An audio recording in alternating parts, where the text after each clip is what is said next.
Em nome do Pai, do Filho e do Espírito Santo. Amém. Bom dia. Hoje é sábado, dia 8 de maio, do Evangelho segundo São João. Naquele tempo, disse Jesus aos seus discípulos: Se o mundo vos odeia, sabei que primeiro me odiou a mim. Se fosseis do mundo, o mundo gostaria daquilo que lhe pertence. Mas porque não sois do mundo, porque eu vos escolhi e apartei do mundo, o mundo por isso vos odeia. Lembrai-vos daquilo que eu vos disse: o servo não é maior que o seu senhor. Se me perseguiram a mim, também perseguirão a vós.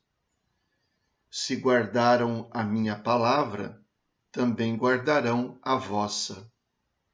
Tudo isso eles farão contra vós por causa do meu nome, porque não conhecem aquele que me enviou. Palavra da salvação. Glória a vós, Senhor.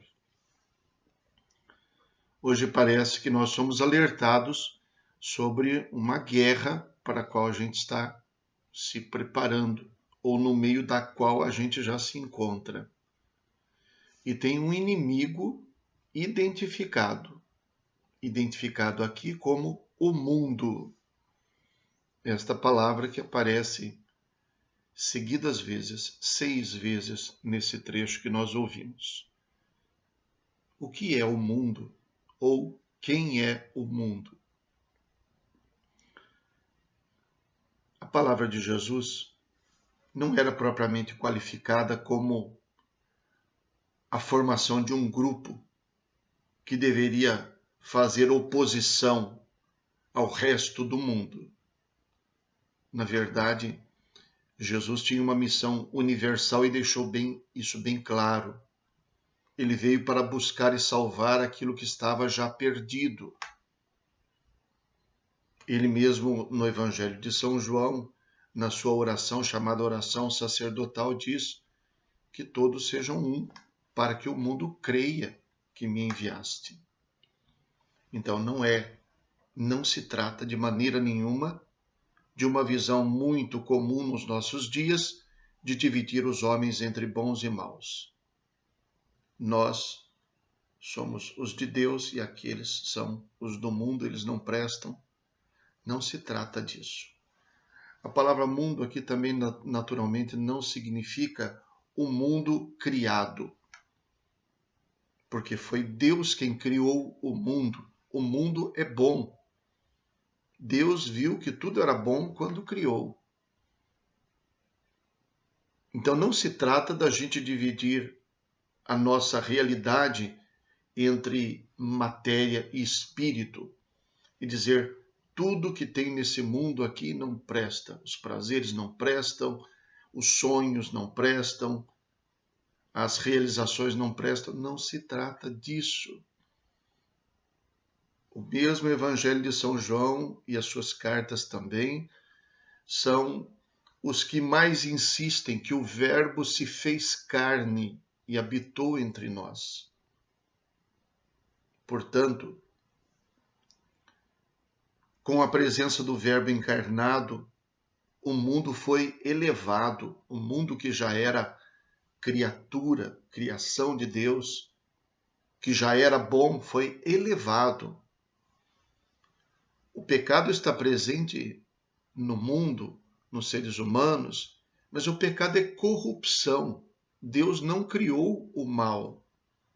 Deus não criou a corrupção. Não é propriamente Deus quem realiza o mal. Então, o que significa o mundo aqui? O mundo significa a oposição. Significa a oposição a Jesus. Não é que seja um inimigo identificado. Não. São escolhas. São atitudes. Quem é o mundo? Quem não aceitou? Ele não foi transformado em inimigo por Deus, mas ele se colocou contra.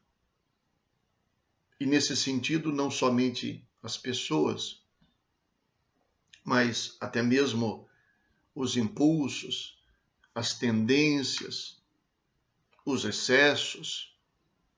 É uma maneira de dizer que quem segue a voz de Jesus terá oposição, tanto quanto Jesus teve oposição. É uma maneira de preparar os discípulos para uma luta, para uma batalha.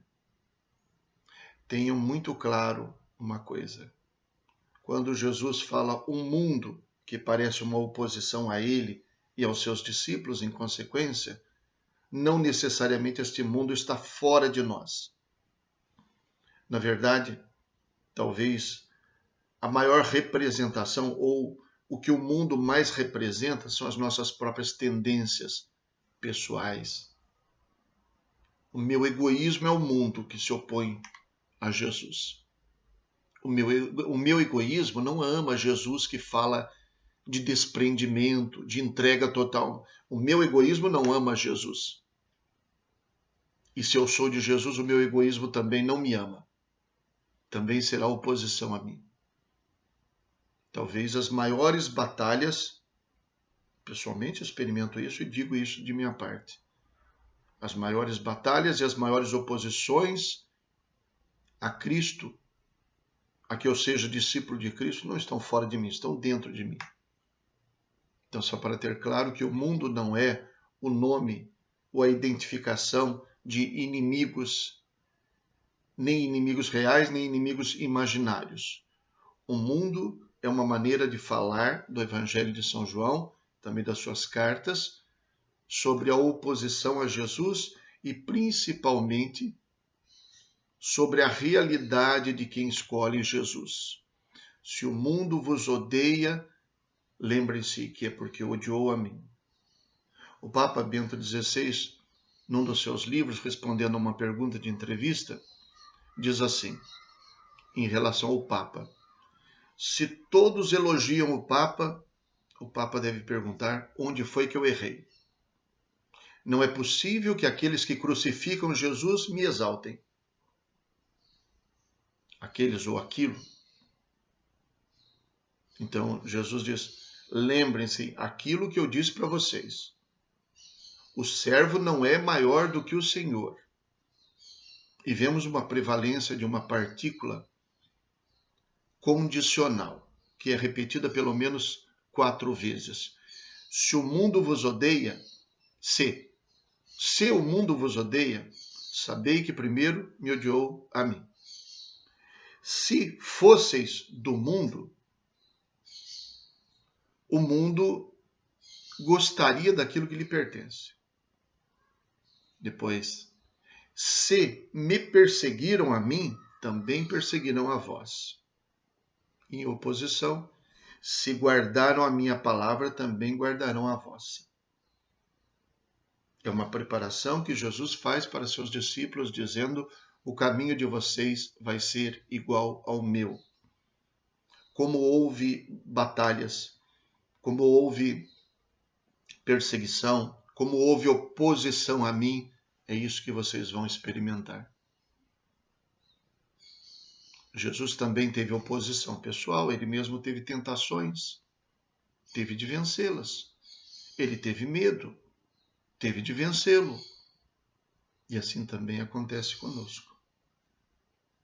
O que mais encanta num trecho do Evangelho como este é como Jesus quis preparar seus discípulos para a difícil tarefa que deveriam empenhar. Como Jesus quer nos preparar e nos ajudar a vencer as batalhas, as dificuldades que aparecem para a nossa opção de vida cristã, para o nosso desejo de fazer a vontade de Deus e para o nosso desejo de vencer o mundo. Vencer não quer dizer eliminar o mundo, quer dizer cristianizar o mundo. Fazer a palavra de Jesus chegar a todos os pontos da nossa vida e da nossa existência. Rezemos. Deus eterno e todo-poderoso, vós nos fizestes participar de vossa própria vida pelo novo nascimento do batismo, conduzir à plenitude da glória aqueles a quem concedestes, pela justificação, o dom da imortalidade. Por nosso Senhor Jesus Cristo, vosso Filho, na unidade do Espírito Santo. Amém. O Senhor esteja convosco. Ele está no meio de nós. Abençoe-vos Deus Todo-Poderoso, Pai, Filho e Espírito Santo. Amém. Bom dia. Fiquem com Deus.